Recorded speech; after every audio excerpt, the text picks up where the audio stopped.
cansado, meu, ele tá dormindo. Eu tem a panela no fogo na pressão lá. Aí eu vou marcar aqui. Eita, é um frio. Ontem estava frio demais, meu Deus. Hoje ele está mais ou menos, graças a Deus.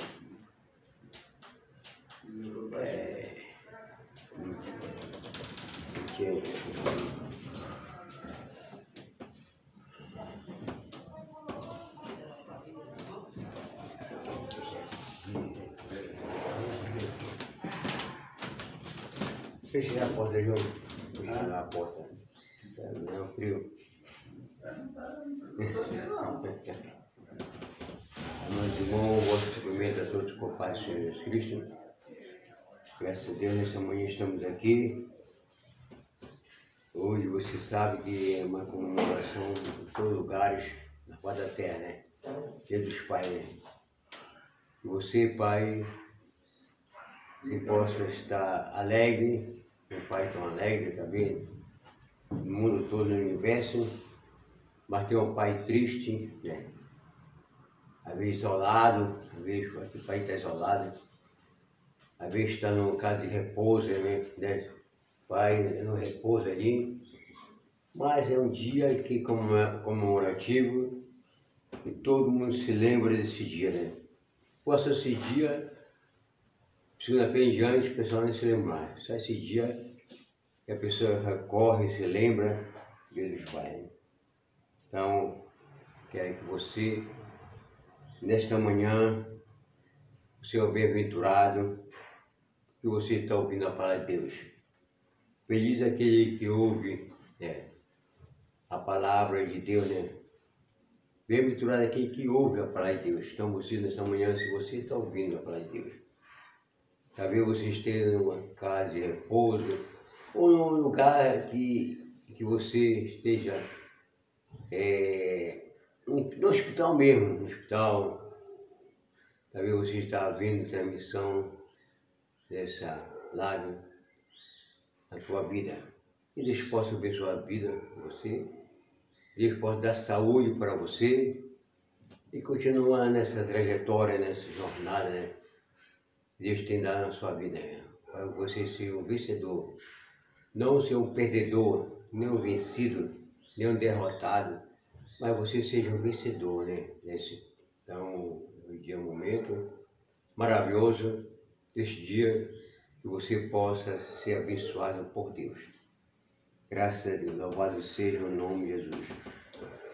Então, eu quero ler só um versículo da palavra de Deus que diz assim: o Evangelho de Nosso Senhor Jesus Cristo, a qual escreveu Marcos, capítulo 16,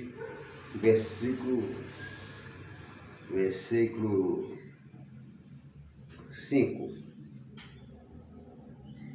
Entrando no túmulo, viram um jovem assentado ao lado direito, vestido de branco. Ficaram surpreendida, atemorizada. Ele, porém, lhe disse: não vos atemorizei, buscai a Jesus Nazareno, que foi crucificado. Ele ressuscitou, não está mais aqui, veio do lugar onde o tinha posto. Então ali Jesus Cristo foi crucificado, foi morto, mas os discípulos sem esperavam ele visitar. Sempre a pessoa visita no túmulo, né? Seus entes queridos, né? Jaz aqui, está o nome da pessoa ali. A pessoa vai sempre lá no cemitério para lembrar aquela pessoa que estava em vida, né? Mas está no túmulo esquecida. Então, essas mulheres foram ver Jesus, colocaram aroma, talvez, bálsamo, aí colocaram flores, talvez, né? Aí, o molho não fala vivo, mas talvez seja isso que eles colocaram. Mas chegaram lá e viram o túmulo lá perto.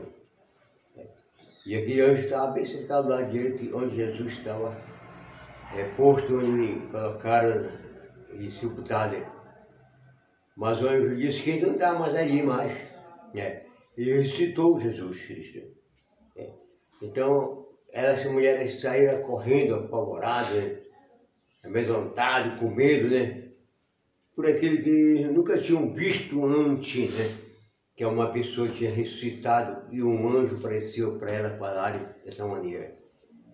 Então é esta maneira que vai acontecer num dia, momento, quando Jesus Cristo ressuscita na nuvem, os mortos serão ressuscitados. Aqui estão no sepulcro, são ressuscitados, né? Na esperança daqueles que estão mortos. Né? Então, os santos vão ressuscitar no dia que Jesus ressurgir nas nuvens.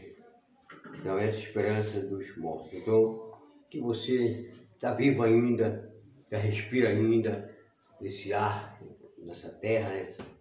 Respiração que te deu, o fôlego de vida da tua vida, continua vencendo, continua essa carreira sua, continua essa força sua. Não desista, não enfraqueça, não diga que você é fraco, você não tem mais nada mais nessa vida. Você tem ainda. Porque se você tem alguma coisa, que é Jesus Cristo, você tem tudo na vida de vocês. Para que você possa reconhecer este amor de Jesus que sai todo entendimento na tua vida, né? Para que a plenitude de Deus possa preencher a tua vida nesta manhã. Que Deus te abençoe grandemente na vossa vida. Quero orar por você e apresentar a sua vida como o dia dos pais, como é o dia dos pais, possa abençoar a tua vida. Tá bom? Vamos orar e fique seu pensamento crescente, seu pensamento aí, porque Deus vai crescer a sua fé na sua vida. Oremos. Amado Deus, querido Jesus, queremos agradecer a Ti, meu Deus, por esta oportunidade, Pai Celestial, por este momento, Senhor, que nos desce nesta manhã, Pai, e falarmos contigo, Senhor, neste dia, Pai Celestial, quando é o dia de comemorativo, o dia dos pais, Senhor da glória, que muitos, meu Pai, estão festejando, muitos amanhecem alegres, felizes, meu Pai, mas muitos, meu Pai, amanhecem tristes, Pai, pensativo, Pai. Mas tu, Senhor, é que consola, Senhor. É o Senhor que dá esperança na nossa vida, Pai, para que possamos, Jesus querido, confiar em Ti e acreditar, Senhor, que naquele dia, Jesus Cristo, quando surgisse nas nuvens, Pai, para buscar a Tua igreja, Senhor, dissesse, Senhor, pela Tua palavra, que vossos serão crucificados comigo, Senhor, e nós seremos arrebatados, Senhor, depois. Eu tenho uma certeza absoluta, uma esperança nessa convicção de Deus da glória, porque muitos já não acreditam mais, Senhor, muitos não creem mais, Senhor, mas acreditamos, Senhor, que Tu tens a Tua palavra, Senhor, a Tua palavra mente, a Tua palavra verdadeira, Senhor da glória, e Tu és o Deus das nossas vidas, Senhor, que tem nos amparado, tem alegrado nosso coração, tem tirado a expressão das nossas vidas, Deus da glória, nosso sofrimento, meu Deus, mas Tu és o Deus que pode fazer todas as coisas, Pai.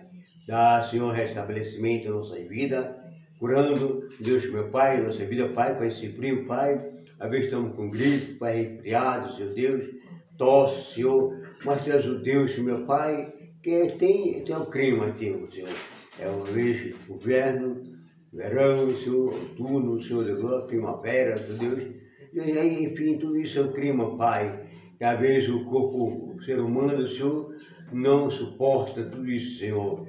Mas, Senhor, somos sujeitos, meu Deus, a isso, Senhor. Mas Tu és o Deus, o médico dos médicos, o doutor por excelência, Senhor, para curar, Senhor, todo tipo de enfermidade, Pai. Aqui estão sofrendo no hospital, meu Pai. Aqui estão, meu Pai, camados. Aqui estão entubados. Aqui estão no TI, Pai. Aqui sofreram acidente, Pai. Estão todos arrebentados, quebrados, Pai, no hospital, Pai. Alguns, Senhor, tem esperança. Outros não têm mais esperança de vida mais, Pai Celestial. Mas, Senhor da glória, a vida decorrer, meu Deus, Pai, a correria nesta terra, Pai. Mas Tu és, Senhor, que está sempre conosco, com todos aqueles, Senhor, que creem, Senhor Pai, e coloca a sua vida numa convicção na Tua presença gloriosa, Pai. Nos ajuda, Pai, Senhor, a alcançar o objetivo, o nosso propósito, Pai, na Tua presença da glória. Tu és o Deus abundantemente, Pai, que nos abençoa, mais além do que pedimos, imaginamos e falamos, Senhor, e esperamos, Senhor. É o Deus que pode, Senhor, nos abençoar grandemente, Pai.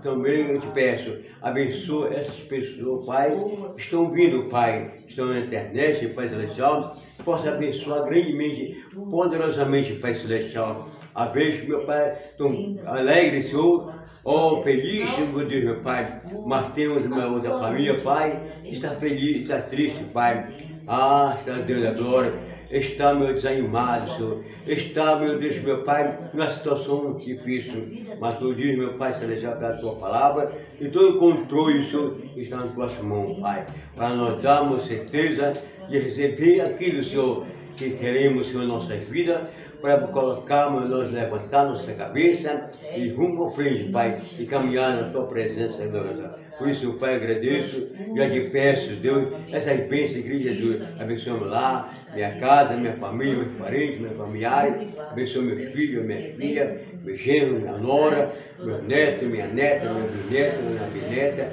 abençoe minha esposa, abençoe amigo que fala, Pai. Deus, coloca na palma de tuas mãos, cada um neste momento, que possa entrar com grande providência em nossas vidas, Pai Celestial. Agradecemos, Deus, e pedimos essas bênçãos que Jesus que reina eternamente para sempre. Amém. Amém. Que Deus te abençoe a vossa vida neste momento. Agora o professor João vai nos instruir, ensinar-nos nesta manhã. Fique atento para ouvir a palavra do Senhor. Que Deus te abençoe.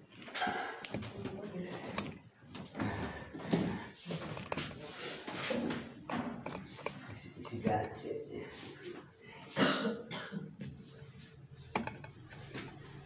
cara tem que me largar no pé. Onde eu vou, ele vai. Eu vou subir, ele vai. Bom dia a todos, estamos aqui mais para uma aula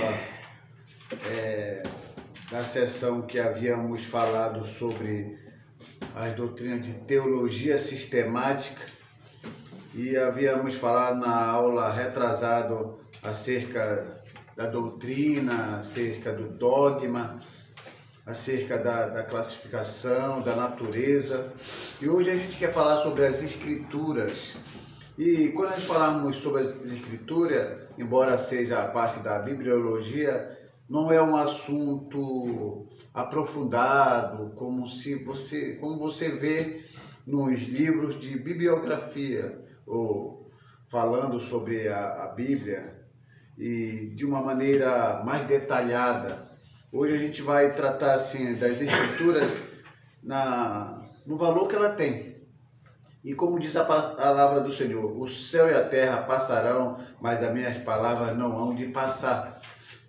O valor que tem a palavra do Senhor, as escrituras. Então hoje é uma questão de se entender as escrituras para fazer a diferença entre o que as pessoas dizem acerca da palavra de Deus. A Bíblia, ela é a palavra de Deus? Ou a Bíblia contém a palavra de Deus? A Bíblia é a palavra de Deus? Ou ela foi inspirada de uma maneira comum? Ou simplesmente fora de um conceito de como Deus usou os escritores? De que maneira Deus usou esses escritores? Eles usaram seus estilos ou eles foram usados por Deus para escrever as escrituras, as palavras, de maneira mecânica, como se fossem robôs? Então, tem muitas situações que a gente precisa estudar para saber definir a inspiração da Bíblia. Então, hoje, quando nós vamos falar sobre as escrituras, a gente quer muito entrar por esse lado da inspiração da Bíblia. E sabemos que quando a gente pega a nossa Bíblia só está na capa. Então essa palavra Bíblia que você tem aí na sua casa, que está escrito na capa, só está na capa. João Crisóstomo foi o responsável por ter colocado essa palavra aí, Bíblia, que na capa, que quer dizer uma coleção de livros. Então João Crisóstomo, lá de Constantinopla, no quarto século, ele colocou essa palavra Bíblia. Você não vai encontrar essa palavra Bíblia na capa dentro das Escrituras, mas ela vem trazendo aí para nós o entendimento que é uma coleção de livros. Então, quando a gente fala das Escrituras, a gente fala da necessidade das Escrituras. E Pilatos fez uma pergunta muito interessante quando se foi falado, quando ele estava ali interrogando Jesus, ele falou assim: o que é a verdade? É interessante que, se nós formos pensar quem é a verdade e o que é a verdade, aí, cada pessoa que tem uma compreensão e classifica uma verdade, ele precisa fazer isso de acordo com a observação que ele faz de algo, daquilo que ele entende ser verdade. E o que eu acho interessante é que quando nós vamos para esse campo da verdade, e se nós não tivéssemos nenhum conhecimento de Deus acerca do homem, acerca do mundo, eu poderia até dizer que Pilatos estaria certo. O que é verdade? Mas damos graças a Deus porque a verdade que nós conhecemos está revelada no livro sagrado, que é a Bíblia. Esse livro que você tem aí na sua casa, que veio do céu para a humanidade. Esse livro precisou ser encarnado na linguagem humana para que o humano pudesse entender a Bíblia. Porque se a Bíblia viesse na linguagem do céu, ninguém ia entender, ninguém ia compreender. Porque entender é um conhecimento inicial. Compreender é um conhecimento aprofundado. Eu posso até falar para vocês.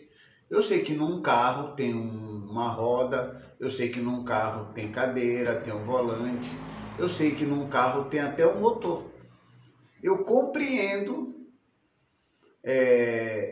ou melhor, compreendo não, eu entendo que no carro tem roda, tem motor, tem cadeira. Entender isso, eu entendo que tem. Agora, o mecânico, além dele entender que tem todas essas coisas que eu entendo, ele compreende como é o seu funcionamento. Ele entende aonde está as peças daquele motor, ele compreende, ele tanto entende como compreende aonde é que pode mexer para regular freios, regular óleo. E eu não sei disso. Então eu só entendo o que existe no carro. Mas quem é aprofundado a mexer na mecânica de um carro, ele tanto entende como ele compreende. E é exatamente isso que eu estou falando para vocês. Tem muita gente que entende algo da Bíblia. Por que entende? Porque lê. Porque ouviu alguém falar. Então ele entende alguma coisa, ele entende que Jesus morreu na cruz, ele entende que Jesus ressuscitou, ele entende alguns ensinamentos, ele entende. Agora, a questão aprofundada das Escrituras já vai para um grau elevado de profundidade, que nós chamamos de compreender. Entender é inicial. Compreender é se aprofundar de tal forma para entender tudo que aquele texto, tudo que aquela passagem está dizendo. Então, se não houvesse meio de conhecermos a Deus, Pilatos teria razão. O que é a verdade? E cada um tem a sua verdade. E no nosso caso, que seguimos a palavra de Deus como regra e fé, ela é a verdade para nós. A Bíblia é a verdade para nós. O que se ouve aí fora é o que as pessoas dizem pelo que elas observam. Então a Escritura, ela é importante para nós, como diz aqui em 2 Timóteo, capítulo 3, versículo 15. Pode fazer-te sábio para a salvação pela fé que há em Cristo Jesus. Através de quê? Das Escrituras. Através do livro sagrado. Então, para que tudo isso se concretize, você precisa entender que quem criou o mundo foi um Deus sábio. E um Deus sábio, certamente ele vai ter que revelar para as suas criaturas qual é o propósito dele. O que ele tem em mente para as suas criaturas? Para que aí então as pessoas comecem a andar pelo caminho da verdade. Porque se caso a pessoa quiser ficar só no entendimento de só entender e não compreender, não aprofundar, ela pode ter várias conclusões nessa questão. A pessoa pode ter várias definições sobre qualquer coisa. Existem pessoas que estudam a Bíblia, mas não chegam a conclusão nenhuma. Vai estudar a Bíblia porque só quer entender e não tem conclusão nenhuma, ninguém entende nada. Aí tem aqueles que às vezes não têm a habilidade para estudar, porque a habilidade, às vezes, a gente precisa aprender as técnicas de como estudar um texto, de como entender aquele texto, de saber quem é seu personagem e o que aquele texto quis dizer naquela época, para depois a gente contextualizar para o presente, para então a pessoa ter uma ideia. Quando a pessoa vai por esse caminho de uma forma defeituosa, ela até tem um êxito nos estudos, mas as conclusões são duvidosas e existe ali uma certa desconfiança e é preciso realmente se envolver e precisa realmente estar em conexão com o lado espiritual. Porque tem muita gente que confunde só a letra, o estudo, como algo que pode ser esclarecido e pode ser orientado e ensinado. Sim, o caminho é por aí, mas não é só isso. A gente tem que entender que a Bíblia, ela não é um livro qualquer. Ela não é um livro de geografia, não é um livro de história, onde você lê e você compreende a história e fica por isso. A Bíblia já é algo tão especial que não existe nada somente na Terra que faça você entender a Bíblia. Você precisa de uma coisa que venha do céu, que te faça entender a palavra de Deus. Então, isso já aconteceu. O homem totalmente perdido no paganismo, só com a condição oral, ou seja, aquilo que eles sabiam de Deus passava de pai para filho, mas havia uma necessidade de que isso que foi revelado aos autores da Bíblia pudesse ir para livro. Porque imagine só se a Bíblia hoje, que você tem na sua mão, não tivesse em formato de livro. E cada um falasse o que quisesse aqui. Como seria? Como eu iria argumentar dizendo que aquela pessoa que fala acerca da Bíblia estaria certo, se todo mundo não tinha nada por escrito?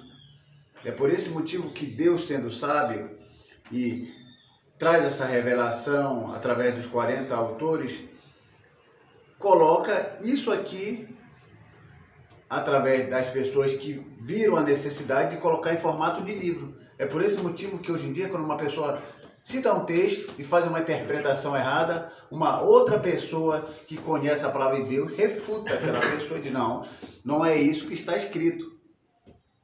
Não é isso que a Bíblia diz. Mas por que isso é possível? Porque está em formato de livro. Agora, se fosse só oral, só falado, quem é que estaria certo? Então é por esse motivo que entra o que nós chamamos de canon, que houve toda uma avaliação, houve todo um estudo para ver os livros que seriam realmente inspirados daqueles outros livros que seriam só fantasiosos, falando história que pela avaliação cristã não se encaixariam, e até pela avaliação judaica não se encaixariam como inspirados. Coisas muito além do que realmente é natural. Então começa com essa revelação. Então a revelação já veio A revelação já veio, 40 pessoas já foram usadas por Deus, foram inspiradas por Deus. Inspirada por Deus quer dizer que Deus soprou dele, ele soprou dele e inspirou aqueles homens a escrever a Bíblia. Então, uma vez que a Bíblia está inspirada, o cânon está fechado, não é mais permitido tirar nenhum livro e não é permitido mais acrescentar nenhum livro, e nada o que na Bíblia que já está.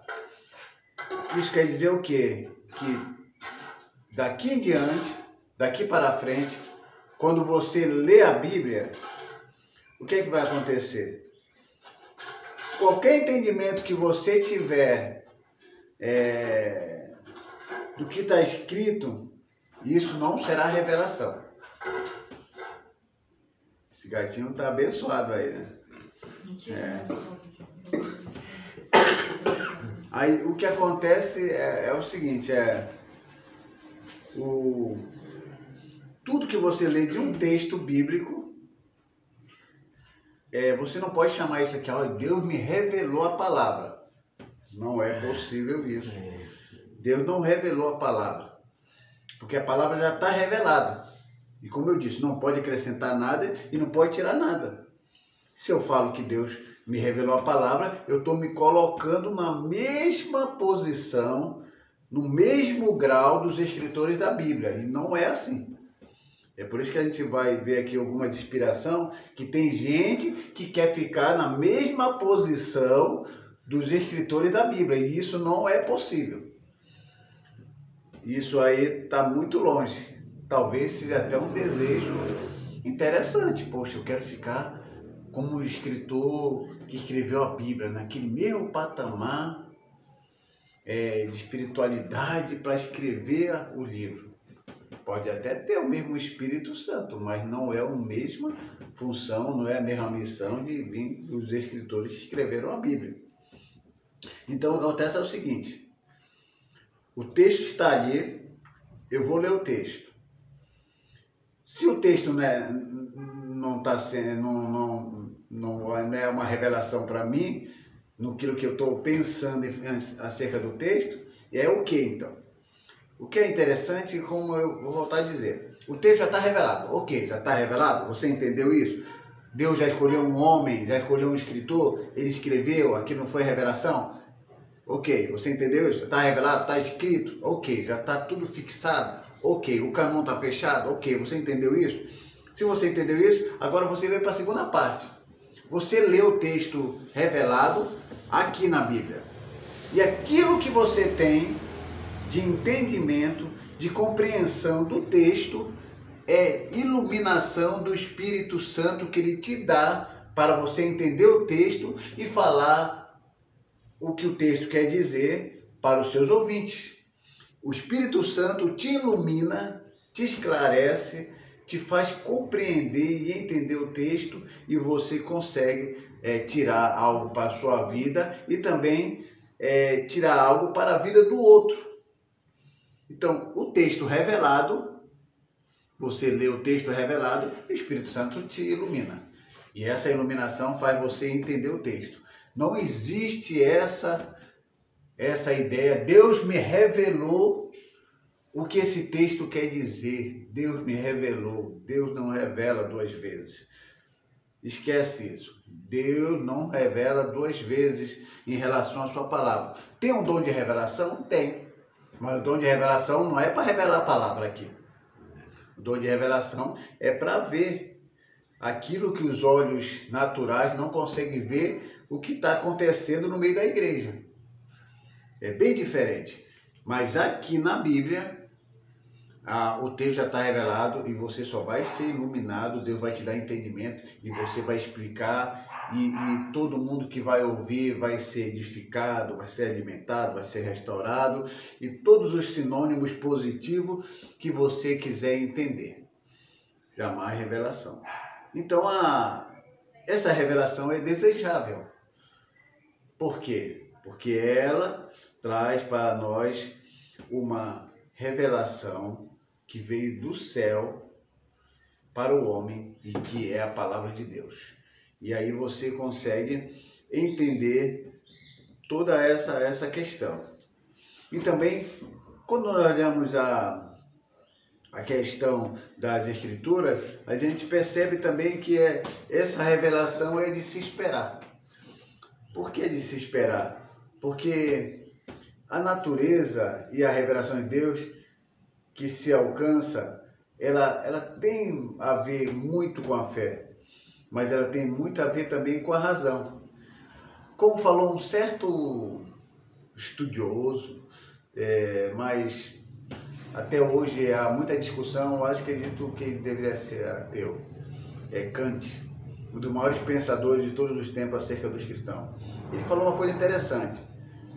Ele disse: fazem bem em basear a sua paz e piedade nos evangelhos, porque somente neles está a fonte da verdade profunda e espirituais, depois de a razão haver explorado em vão todas as possibilidades. Então, um homem extremamente intelectual, tendo todo o conhecimento terreno humano, ele percebeu que, olhando para os cristãos, embora não tivesse aquele conhecimento que ele tinha humanamente falando, percebia que existia algo na vida dele que fazia com que eles se sentissem melhores e satisfeitos com aquela fé, com aquele conhecimento. E isso é verdade, porque Deus fez questão de nos trazer à tona tudo o que era possível saber acerca dele, acerca do como ele fez. E isso era diferente para os egípcios, isso é diferente para outras culturas que às vezes não ensinavam exatamente como se deveria para a pessoa entender a verdade. Existe até na mitologia egípcia uma antiga história, né, da fabulosa Esfinge, que ela dizia o seguinte, olha o que ela dizia: quem não conseguisse decifrar aquele enigma daquela esfinge, ela devorava, ela matava. Ela dizia assim: qual é o animal que de dia, que é de manhã, tinha 4 pernas, e à tarde tinha 2 pernas, e à noite tinha 3 pernas? Qual é o animal que de dia, lá de manhã, tinha 4 pernas, e à tarde tinha 2 pernas, e à noite tinha 3 pernas? Quem não decifrasse o enigma da esfinge, ela meio que matava todos aqueles que não conseguiam decifrar, porque ela não revelava, ela queria que a pessoa soubesse por conta própria do que se tratava. Claro que isso é uma mitologia, mas que se encaixa perfeitamente a diferença que Deus tem para outras pessoas, de outros deuses, de outras culturas, que ele se revela e ele se mostra e ele dá condições de se andar pelo caminho reto e verdadeiro. Que animal é esse? 4 pernas de manhã, à tarde 2 pernas e à noite 3 pernas. O que a esfinge estava falando? De quem ela estava falando? Estava falando do homem. Ela estava falando do homem. Por que do homem? Porque quando o homem é bebê, ele anda engatinhando. Então ele está usando as 4, a mão, as 2 mãos e as 2 pernas para engatinhar. Quando ele cresce, ele começa a andar nas 2 pernas. E quando ele envelhece, ele usa as 2 pernas e o quê? Uma bengala. Então, na mitologia grega, esse seria o homem. E quem ia decifrar? Aí tinha a mitologia de que alguém conseguiu decifrar. Nunca tinha ouvido. Sim, essa é a mitologia egípcia da esfinge, que colocava essa maneira para que as pessoas pudessem decifrar. Se não decifrasse, seria morto. Mas com Deus não acontece isso. As coisas são muito fáceis. Está aí, fácil de entender, compreender já é um pouco mais complexo, mas importante é entender para depois compreender. Então, toda essa revelação que Deus dá para nós é muito, muito aí, ó, à disposição. Mas ainda tem muita gente sendo enganada. Tem muita gente acreditando em mentira.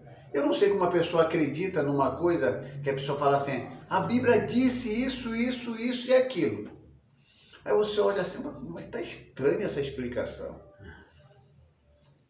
E a pessoa não procura na Bíblia ver se aquela explicação é verdade ou não. Ou se existe na Bíblia.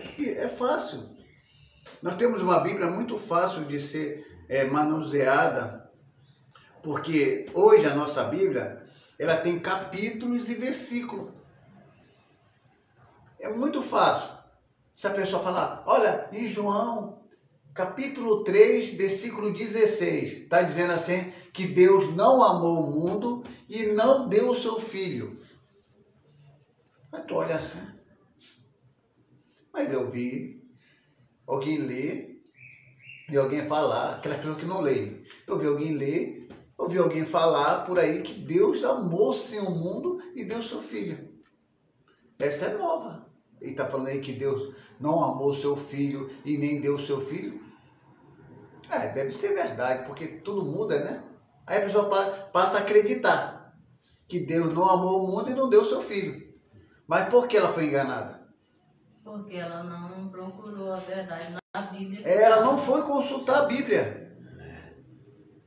Ela ficou com dúvida, porque a maioria dessas dúvidas que a pessoa sente quando alguém começa a falar uma coisa, às vezes, muitas das vezes é o Espírito Santo tocando na pessoa, colocando uma interrogação na cabeça da pessoa, para a pessoa procurar saber se aquilo é verdade.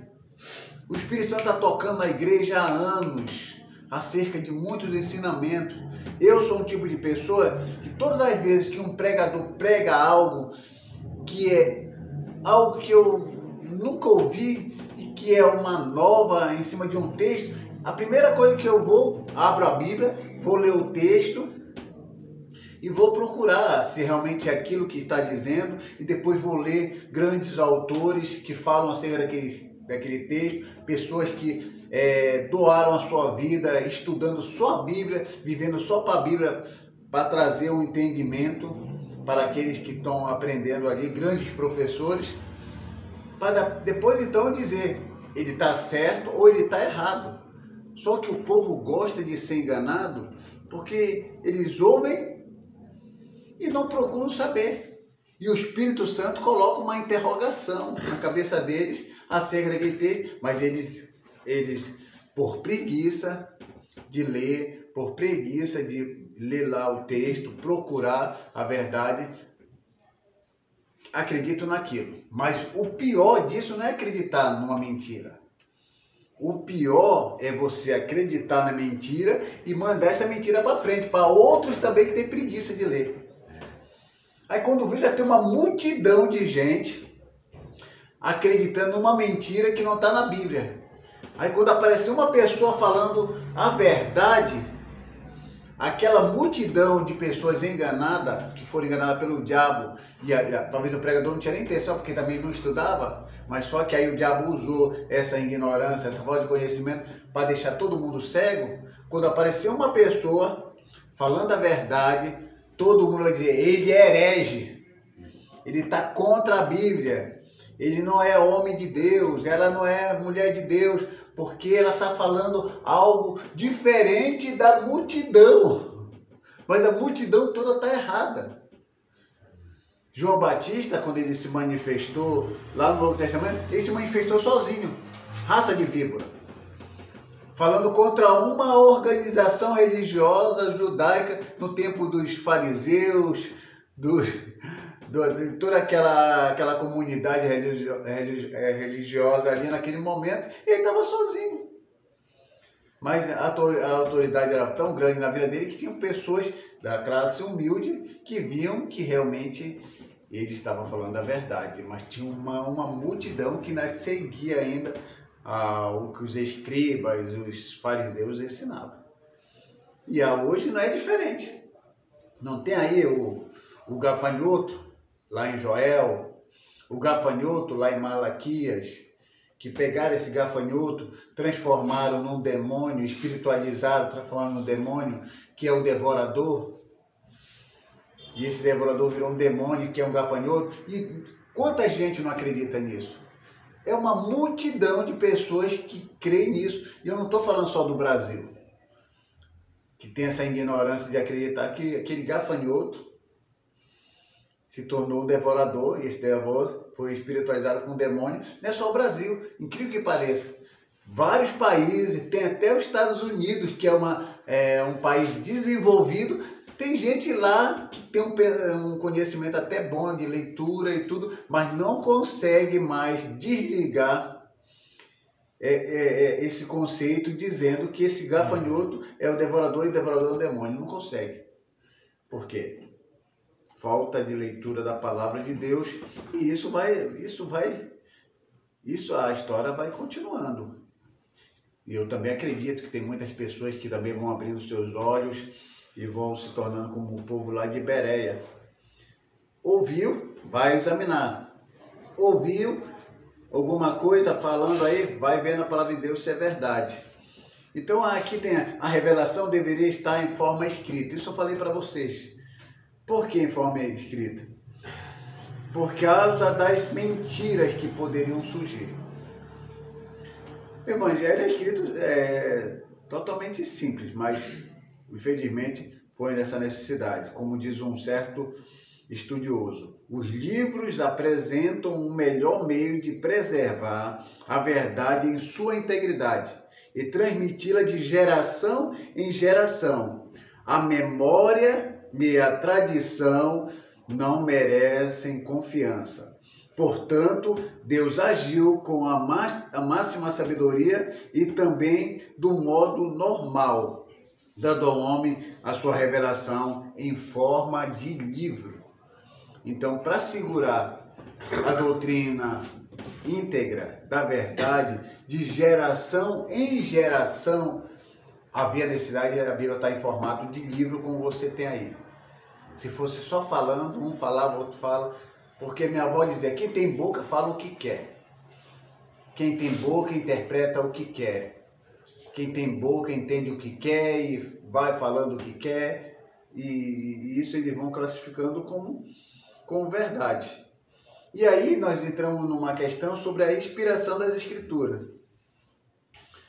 Porque existem religiões aí fora que eles não têm assim, livro totalmente escrito. É possível que alguma religião aí fora tenha uma crença, eles tenham lá uma tradição, que eles vão seguindo de pai para filho, mas sempre tem uma pequena modificação, ou uma maior ou menor modificação naqueles ensinos, mas eles preservam ali aquela tradição. Isso é possível. Já no caso da Bíblia, a Bíblia que nós temos em nossas mãos, falando acerca da ressurreição de Cristo, falando acerca da morte de Cristo, falando acerca da vinda, da subida e tudo, com tudo isso escrito, de ideia, de ensinamento que tem aí, tem pessoas que dizem que Jesus não morreu, estava desmaiado. Tem pessoas que dizem que Jesus não apareceu, ali foi apenas ilusões da visão daqueles que estavam vendo. Então existe muitos ensinamentos que é necessário que a Bíblia ela seja como ela é, para que a gente possa entender o que realmente ela quer dizer. Como diz aqui em 2 Pedro 1,21, porque a profecia não foi antigamente produzida por vontade de homem algum. Aí Pedro, coloca certo. Mas os homens santos de Deus falaram inspirado pelo Espírito Santo. Então é bem diferente. Então essa inspiração, esse depoimento, era necessário que viesse realmente para nós. Como diz aqui. Todavia não tomaremos mais tempo com isso, pois se trata do que eles entendem, né? Pois não existe nenhuma dúvida quanto à inspiração da Bíblia. Toda a escritura é divinamente inspirada, literalmente, é dada pelo sopro de Deus, declara Paulo em 2 Timóteo 3,10. Então, toda a Escritura é inspirada. O que ele está falando? Toda a Escritura está inspirada. Claro que ele está se referindo ao Antigo Testamento, mas também ele tinha conhecimento de algumas cartas apostólicas também que estavam circulando naquele ambiente. Então, partindo agora para um entendimento sobre a inspiração da Bíblia, a gente precisa entender que a doutrina do Novo Testamento era simples. Não precisava esses credos que nós temos hoje. Por exemplo, a gente vai estudar sobre a teologia sistemática. É complexo esse negócio. É complexo falar sobre Deus. É complexo falar sobre Jesus, sobre o Espírito Santo. Isso são coisas muito difíceis de ser entendidas, porque não requer só um estudo parcial. Você tem que se dedicar, você tem que ler, você tem que ter entendimento, você tem que ter inspiração. O Espírito Santo tem que te iluminar fortemente para você entender essas coisas. Mas no Novo Testamento isso não tinha essa complexidade. Por que não tinha essa complexidade? Porque tudo era muito simples. Jesus morreu. Todo mundo acreditava. Jesus morreu. Ele ressuscitou. Todo mundo acreditava que aquele que morreu ressuscitou. Ok, está fechado? Ele ressuscitou. Ele subiu. Um dia ele vai descer. Era aquele conhecimento simples. Mas o que mudou? Que dentro todo desse conhecimento simples, começou a aparecer outro tipo de pessoas que às vezes se converteram, mas não entenderam o Evangelho de Cristo, porque não estava em formato de livro, começaram a trazer outros entendimentos, outras interpretações, e essas interpretações forçam qualquer estudante da Bíblia a estudar mais, por causa dessas heresias. Por causa desse conhecimento errado das Escrituras, que força aquilo que era tão simples se tornar complexo agora. Porque os que vêm com heresia trazem perguntas e ensinamentos complexos. E aquele que vai defender, vai ser um apologista da palavra de Deus, aquele que defende a fé cristã, ele precisa também estudar. Porque os que vêm para mentir, os que vêm para enganar, estudam e se preparam. Dentro de uma lógica que aquele que não está bem preparado vai dizer, ele está certo, mas não está certo. Ele está errado. Então é isso que acontece, como diz aqui, a doutrina do Novo Testamento, como originalmente exposta, são simples e se podem definir de maneira simples. Mas com o passar do tempo, a igreja teve de enfrentar doutrinas e opiniões erradas e defeituosas, por conseguinte, se viu obrigada a cercar as doutrinas certas e protegê-las com definições. Então, houve toda essa necessidade. Quer falar o quê? Sim, o que eu percebo que acontece é que pessoas com ensinamentos e pensamentos contrários à palavra de Deus, eles se preparam para defender aquilo que eles entendem. Isso que eu tô falando. E muitas das vezes o que é certo, o que é verdadeiro, aquele não se prepara, não busca o entendimento e acaba o quê? Até mesmo sendo confundido e aceitando aquilo que está errado. Aquilo que não condiz com a palavra de Deus. Por quê? Porque aquele já fez a cabeça dele. Sim. Isso devido ao conhecimento que ele foi buscar. Ele foi buscar para afirmar que aquilo que está contrário é verdadeiro. Ele se prepara para o que não é verdadeiro. Ele se preparou para as perguntas, as palavras, tudo. E aquele que não tem entendimento vai ser levado. Vai ser levado. Então, a doutrina da inspiração, que eu estou falando das Escrituras, como é apresentada na palavra de Deus, relativamente simples. Mas o surgimento de ideias errôneas que trouxe essa necessidade de a gente detalhar agora toda a doutrina, detalhar o que realmente está aqui na palavra de Deus. Porque se não for detalhada, a pessoa vai acreditar em algumas coisas que é ensinada aí fora. Então nós cremos aqui tanto na igreja primitiva, amor ao próximo, nós cremos como a Batista, Assembleia e Deus é Amor, nós cremos na inspiração verbal e plena da Bíblia. Inspiração verbal, que os autores foram escritos nas suas faculdades, na maneira como ele escrevia, no entendimento que ele escrevia, e que toda a Bíblia, de Gênesis a Apocalipse, é a palavra de Deus. Mas isso quem acredita? Nós. Que aí surgiu outras pessoas tendo outras intenções sobre a inspiração da Bíblia. O que a gente entende? Que Deus inspirou os autores usaram, se era pastor, usou suas faculdades como pastor. Se era rei, suas faculdades como rei. E qual é a parte de conhecimento literário também foi preservado. Então, quem era analfabeto não escreveu como um doutor. Não. Quem era analfabeto escreveu num linguajar que o povo entendesse, mas que não era uma língua culta. É por isso que até hoje Hebreus é um autor desconhecido, porque o grego que é escrito lá em Hebreus é um grego elevado.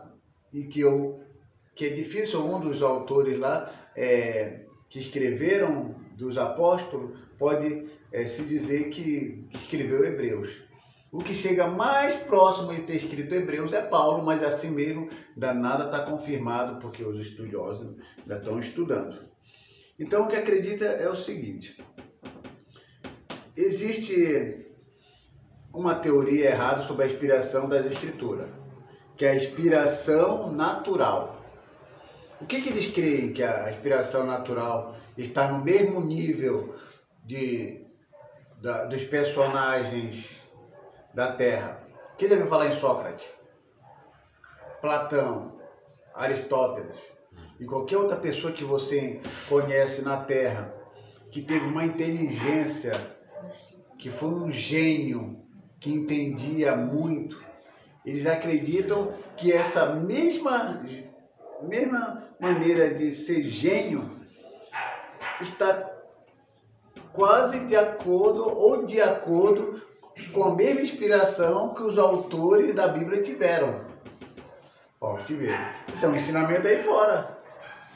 Que todas aquelas pessoas, porque dizíamos assim, acho que foi Sócrates, ele ficava assim, ó, pensando. Mas é você ficar 8 horas pensando assim, 8 horas sentado numa cadeira e pensando assim, ó, sobre um assunto. 8 horas.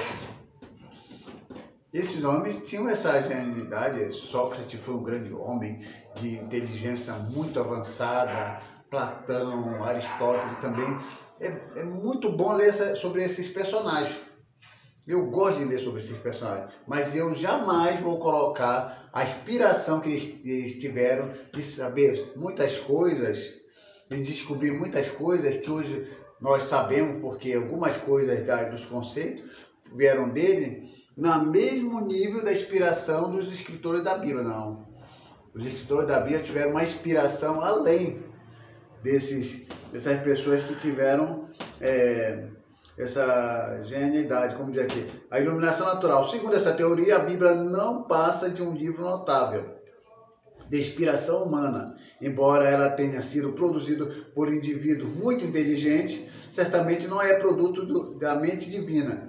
Assim, ele se equipara a outras grandes obras literárias. Então, qualquer obra literária que você vê que se destacou, ou um livro que se destacou, que foi vendido depois da Bíblia, você sabe qual é?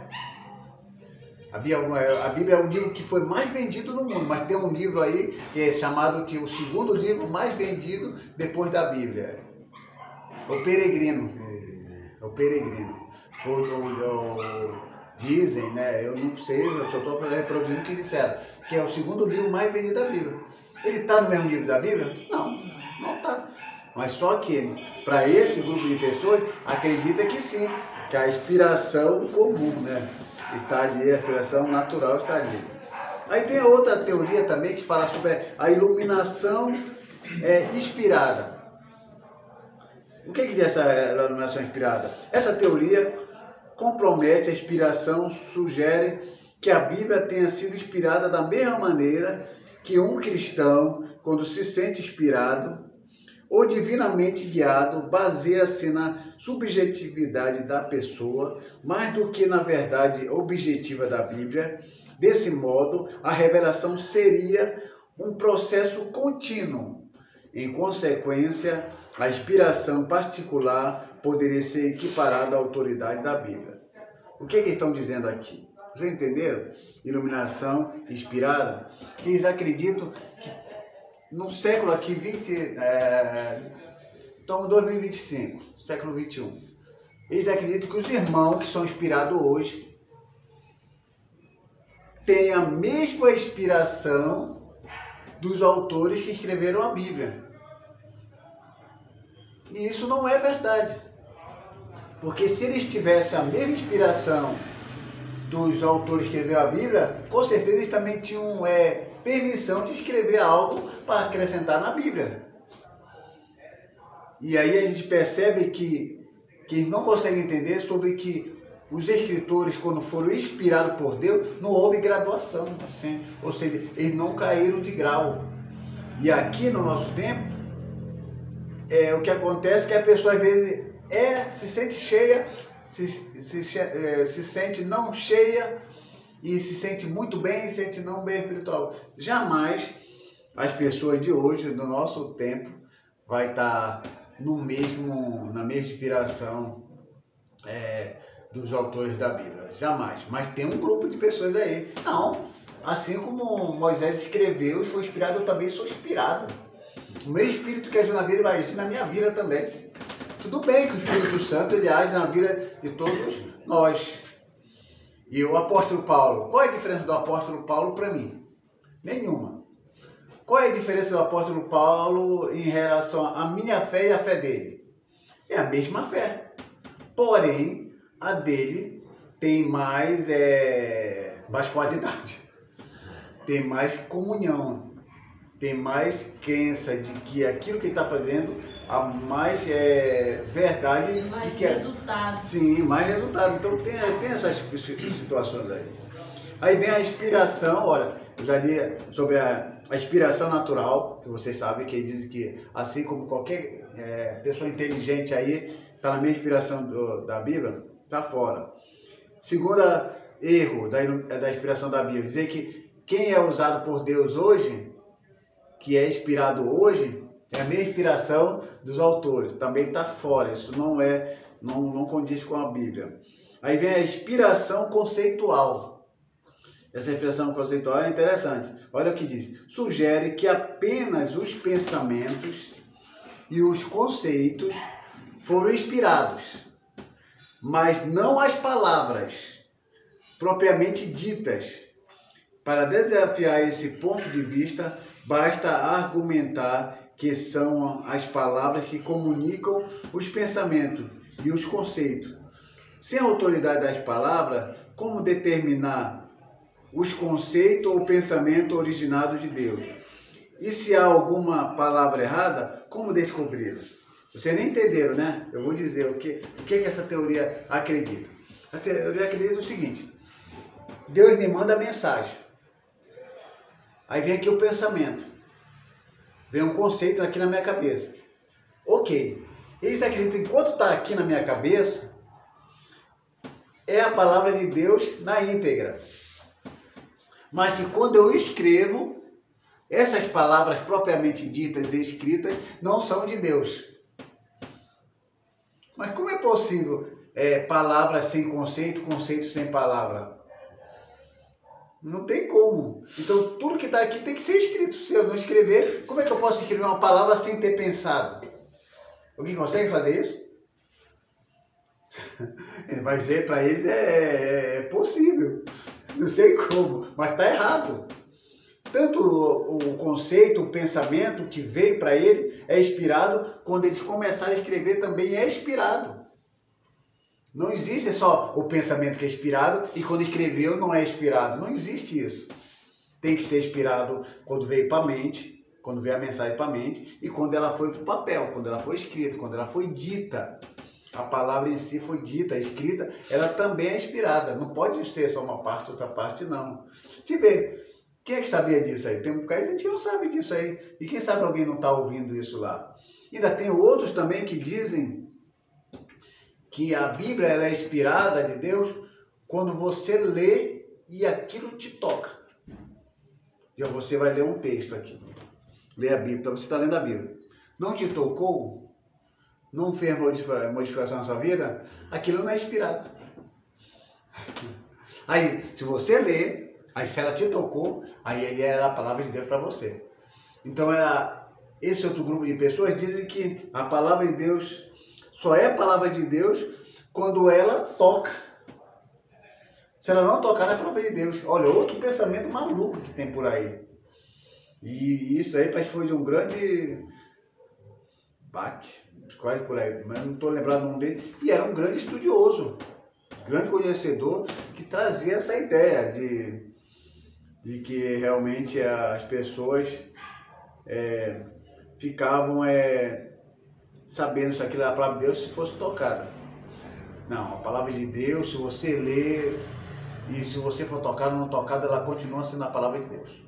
Se eu ler a palavra de Deus aqui nada me tocar, é porque alguma coisa está errada em mim, mas não tem nada a ver com a palavra de Deus. Ela continua sendo a palavra de Deus e essa é a realidade. E agora nós vamos para a quarta inspiração que é errada, que é a inspiração parcial. Já ouviu falar nessa inspiração parcial, que é considerada errada? Que eles dizem o seguinte, o que é que diz a inspiração parcial? Que a Bíblia, ela não é a palavra de Deus. Ela contém a palavra de Deus. Eu vou dar um exemplo aqui para vocês. Por que eles dizem isso? O diabo chegou diante de Jesus e disse assim: mande que essas pedras se transformem em pães. Existe outro texto também que diz assim: diz o insensato no seu coração, não há Deus. Quando o diabo falou, mande que essas pedras se transformem em pães, a palavra do diabo é inspirada? Sim ou não? Não. Não. E ela está escrita onde? A palavra que ele usou? Não, está escrita onde? Na Bíblia. E se ela não é inspirada, então estão certos que a Bíblia contém a palavra de Deus? Porque ele fala que ele contém, ela que eles estão dizendo que essa daqui é inspirada, essa aqui não é inspirada, e essa daqui é de Deus, essa daqui não é de Deus. Então quando ele fala que ela contém a palavra de Deus, que é um ensinamento errado, que a inspiração é parcial, eles estão dizendo assim, se o diabo falou aqui, mande que essas pedras transformem em pães, e isso aqui não é inspirado por Deus, o que ele está falando, então eu não posso dizer que toda a Bíblia é inspirada porque o diabo está falando. Porque se eu disser que toda a Bíblia é inspirada, que é a palavra de Deus, eu estou dizendo que a palavra que o diabo falou também é de Deus. E aí? Como sair dessa aí? Eu vou dizer para vocês, eu acredito que a Bíblia é a palavra de Deus. E não acredito que ela contém a palavra de Deus. E aí? Você defende o quê? Ela é a palavra de Deus ou ela contém a palavra de Deus? Ela é a palavra de Deus. E esse não que o diabo falou aí dentro da Bíblia? Ele usou a palavra de Deus. Ele usou, não, ele falou, mande que essas pedras transformem em pão. Ele falou. Não, ele falou, pois Sim. ele usou porque ele sabia que estava. Não, mas é isso que ele falou é inspirado ou não é inspirado? Essa palavra? Sim. Essa palavra é inspirada. A palavra dele é inspirada? Não dele, mas a palavra é essa, mande que as pedras se transformem em pães. Sim, ela falou assim. O que acontece é o seguinte, eles fazem a confusão sobre a mentira dita e o registro da mentira. Então, para quem não sabe, qualquer crente aí que não vem para uma aula como dessa natureza, vai dizer que realmente a Bíblia contém a palavra de Deus, que está errado.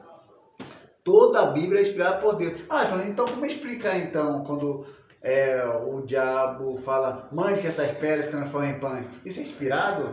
E quando o insensato diz no seu coração, não há Deus, isso é inspirado? Não. o que ele diz, o que ele faz, a mentira dita, isso não é inspirado. Mas aquele que registra, aquele que faz o registro é inspirado. Então, o registro é inspirado. Então, nesse caso, ela aconteceu lá em Mateus. E quem escreveu a inspiração do Espírito Santo. Então, nunca uma irmã ali adulterou. Uma irmã... Qualquer nome que eu falar aqui vai ter na Bíblia, vai ter aqui. Vou inventar, uma Antônia, não sei nem se tem Antônia aqui. A irmã Antônia adulterou, aí eu vou escrever assim. A irmã Antônia adulterou. Estou dizendo que eu sou um dos escritores da Bíblia. O adultério dela não é inspirado, mas eu que estou falando aqui, a irmã Antônia, ela adulterou e por isso vai sofrer as consequências diante de Deus. Isso que eu estou escrevendo, o ato que ela fez, é inspirado. Eu estou escrevendo um fato que aconteceu.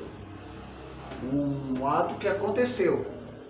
E aqui, por estar escrevendo, esse escrito é inspirado porque vai servir de orientação para alguém. Mas o ato dela em si, por ela ter praticado, não é inspirado. Então, quando o diabo fala, mande que essas pedras transformem em pão, ele falando não é inspirado. Mas quem registrou as palavras dele, quem registrou o que estava acontecendo naquele momento, o registro, aí isso é inspirado. É por esse motivo que toda a Bíblia de Deus, ela é inspirada. E não existe aquele ensinamento que diz assim, a Bíblia fechada é um livro normal, e aberta ela é a palavra de Deus. Não. Tanto faz, ela fechada. Isso aí já ouvia muito. Isso é muito antigo, isso aí nem é considerado como um ensinamento errado, porque é uma papagaiada de que se passa de geração em geração, reproduzindo aquilo que outro falou, e se depender de um pastor de nome, aí que o povo que não lê a Bíblia vai aceitar. Então a Bíblia fechada ou aberta, ela é a palavra de Deus. É como minha boca. Se eu abrir, ela vai continuar sendo boca. Se eu fechar minha boca, vai continuar sendo boca. Então não há diferença nenhuma. Aí tem aqui outra situação também aqui, que fala da visão cristológica. Segundo essa teoria, apenas Cristo é a palavra de Deus, e não o que está no livro.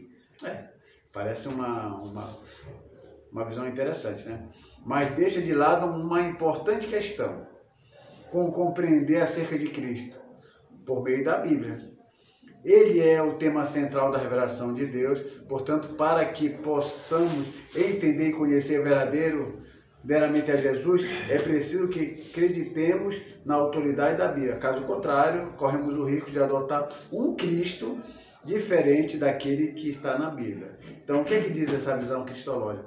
Que Cristo é o livro, né? Que é muito mais do que o livro, como diz aqui, segundo a teoria, Cristo é a palavra de Deus e não o que está no livro. Aí fica uma coisa meio confusa, porque ele só sabe sobre Cristo e quem Jesus foi, e como viveu e o que fez, lendo a Bíblia. Porque se você diz que Jesus a Bíblia é Cristo, não precisa de uma Bíblia para ler e para se entender, automaticamente você vai ter um Cristo diferente daquilo que a Bíblia fala. Aí entra para o sentido subjetivo. Por quê? O que é o sentido subjetivo?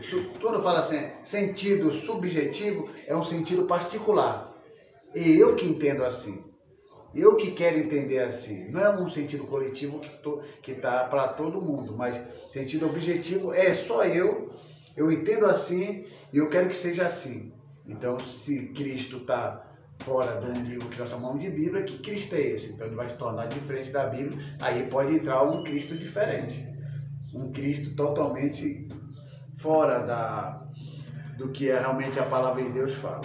Aí vem a outra inspiração também, que as pessoas falam acerca da Bíblia também que é errada. Inspiração mecânica. Vocês sabem o que é inspiração mecânica? Sabe, pai? Inspiração mecânica? Vou ler aqui e vocês vão entender rapidinho. De acordo com essa teoria, os escritores da Bíblia seriam simples robôs, com a única função de escrever o que lhe fosse ditado, não haveria nenhuma participação inteligente da parte deles, nenhuma criatividade humana. Você entendeu? Eles foram inspirados por Deus e toda a parte que corresponde à humana foi anulada e veio só a divina e eles escreveram como se fosse robô. Olha só para essa lâmpada escrevendo. E que nenhum deles foram usado a sua questão, no que diz respeito a aquilo que ele tinha. A cultura dele, a parte literária dele, o estilo como ele escrevia. E esse grupo de pessoas anula tudo isso. Se a pessoa fosse pastor de campo, não importa. Tanto pastor de campo como um rei, como um erudito, todos escreveram a mesma coisa. Na mesma cultura, e isso não é verdade. Pessoas que estudam muito grego, hebraico, as pessoas percebem que tem parte no grego que é um vocabulário culto. E já tem outros que estudam grego e percebem que tem vocabulários que são simples. É para o nosso português. Tem pessoa que fala sucesso. Simples, popular. Então tu fala êxito, já subiu um pouquinho o vocabulário. Tem pessoa que fala assim, eu estou fraco. É um linguajar comum. Tem outros que falam assim, eu estou em debilidade. Fraco. Então tem essa visão de inspiração. Então essa inspiração mecânica de que Deus usou os homens como robô e as suas faculdades mentais foram ignoradas, isso não é verdade. Aí vem outra também, que eu havia até falar para vocês, que é teoria existencial. Teoria existencial também ensina muito errado acerca da inspiração da Bíblia. Olha o que ele diz aqui. Essa teoria nega que a Bíblia seja a palavra de Deus. Antes sugere que ela apenas se transformou na palavra de Deus quando atinge determinado coração. Isto é, somente quando as suas palavras atuam sobre determinada pessoa. Isso eu falei para você, né? Então é isso que acontece. Só quando ela toca, essa é a teoria existencial. Só quando ela toca. Aí eu li, falou meu coração, me tocou, aí sim. Então isso é verdade. E isso aí é que nós devemos entender, que aí é a palavra de Deus. Se não me tocar, não é a palavra de Deus. Você sabe, independente, se um homem tem um coração duro, tem vezes que a palavra fala o coração dele e ele endurece, e só porque ele tem um coração duro, que aí não vai deixar de ser palavra de Deus. Eu leio um texto aqui, eu estou com a minha vida totalmente fora do que Deus quer, e eu quero entender assim, e aí ela não vai ser palavra de Deus, não. É eu com as ideias contrárias à Bíblia, que me leva para caminhos diferentes. Eu tenho que andar segundo o que a Bíblia fala. Aí vem umas aqui que há uma grande confusão entre o que nós entendemos sobre a Bíblia.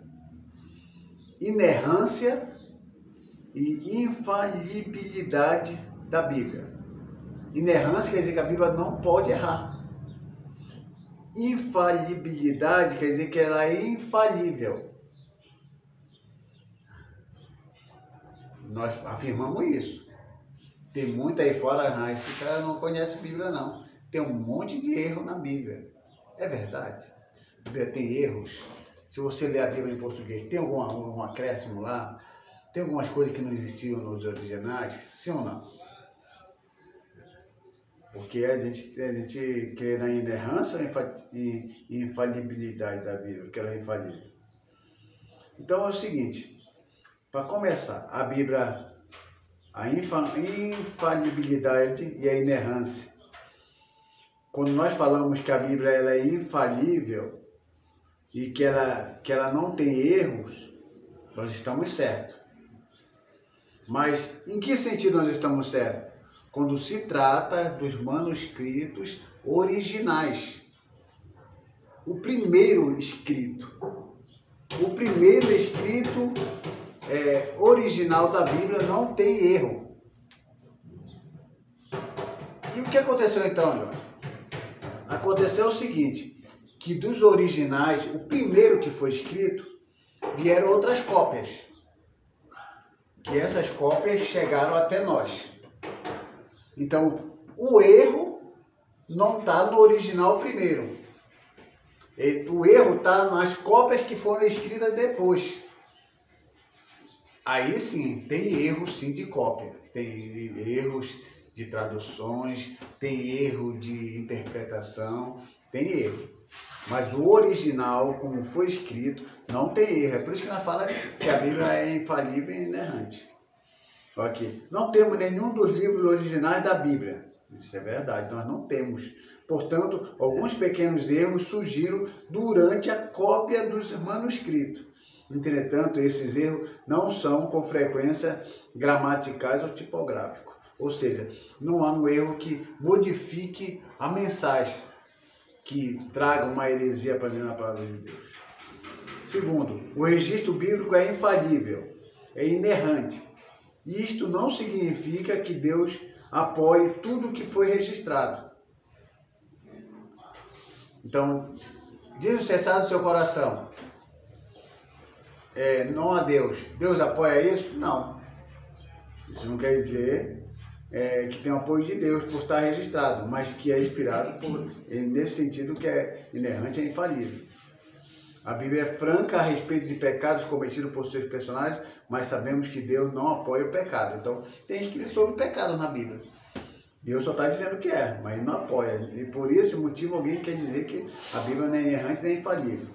Embora as escrituras sejam inerrantes e infalíveis, não podemos garantir que ela seja sempre interpretada de modo infalível.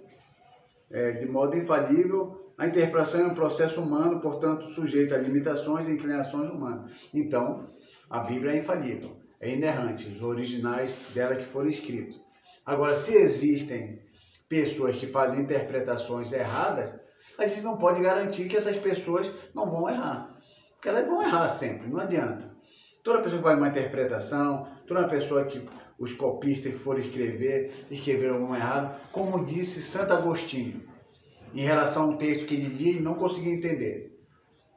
Ou foi uma tradução mal feita para a nossa língua, por exemplo, para o português, ou para a língua dele lá, que é a qual ele estava se tratando, ou foi o erro do copista, que copiou alguma coisa errada, ou é eu mesmo que não estou entendendo. Mas a Bíblia não tem erro e ela não tem falha. Então, Agostinho, que foi um grande homem, um grande estudioso, falava isso. Pode ser tradução mal feita, pode ser uma cópia feita errada do copista, ou ele mesmo que não estava entendendo. Mas só que as pessoas não são humildes para dizer, é eu que não estou entendendo. E aí atribui à Bíblia que ela tem erros, que ela precisa ser atualizada. Tem até um grupo de pessoas aí dizendo que a Bíblia precisa ser atualizada. Isso precisa ser compreendido, porque os que dizem que ela precisa ser atualizada, eles não estão dizendo que tem que mudar a Bíblia. Aí eu não sei que confusões estão querendo fazer aí. É porque na realidade tem coisa na Bíblia que aconteceu lá no Antigo Testamento que não é permitido ser praticado aqui no Brasil e nem lá em Israel. Que se for praticado é cadeia. Mas a gente tem que entender que é uma questão cultural, que ela vai se modificando. Isso não quer dizer que ela tem que ser agora atualizada para dizer que pode. Aquilo que antes dizia que não podia. Não, vai ficar lá como ensinamento cultural, como está sendo nos dado uma certa lição ou uma interpretação que pode ser feita, mas jamais eu aceito que a Bíblia tem erros, eu não aceito que a Bíblia é falível, eu não aceito que a Bíblia tem que ser atualizada para o nosso bel prazer, para ficar de acordo com nossos pensamentos, não. A Bíblia tem que ser o que ela é e continuar sendo o que está escrito. Então a nossa aula hoje foi falando sobre a Escritura.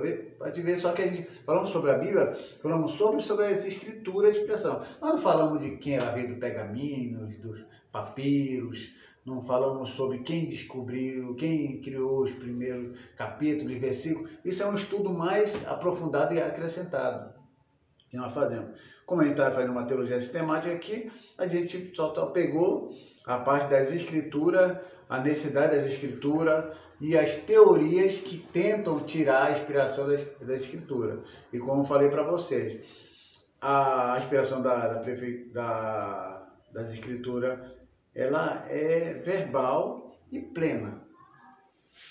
Tudo que está escrito aqui é inspirado por Deus e todos os autores usaram suas faculdades mentais, sua inteligência para escrever. Deus fez uso disso, de cada ser humano, de cada pessoa que escreveu a Bíblia. E a Bíblia está encerrada, não se pode acrescentar e nem tirar nada. Então, tudo que está aqui é o suficiente para a nossa vida.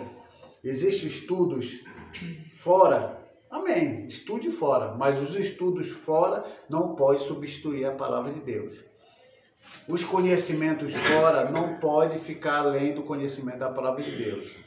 A Bíblia é o livro que, se ela estiver em cima, ela está acima de todos os livros.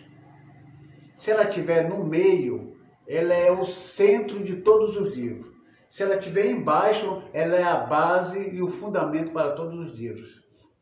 Então a Bíblia tem um poder muito grande. Aonde você colocar ela, ela vai ser o que mais vai ser classificada como algo mais importante de qualquer outra coisa. Como eu falei para você, se eu colocar em cima, vai ver a diferença? Não. Ela vai estar acima de todos os livros. Se eu colocar ela no meio de outros livros, os que estão acima dela vão ser melhor do que ela? Não. Ela vai ser o centro de todos os livros. E se eu colocar ela lá no último livro, lá no último fileira de livro, todos os livros vão estar acima dela? Não. Ela é a base, o fundamento para todos os livros. Então a palavra de Deus, ela deve ser entendida dessa forma, levada a sério dessa forma.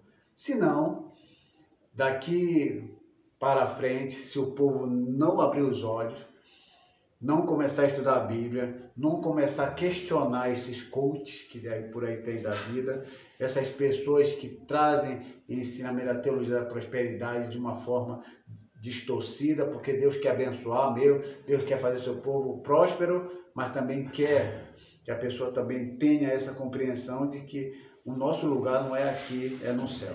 Então eu passo aqui a direção aqui para o pastor presidente da Igreja Primitiva Amor ao Próximo, Raimundo Damião.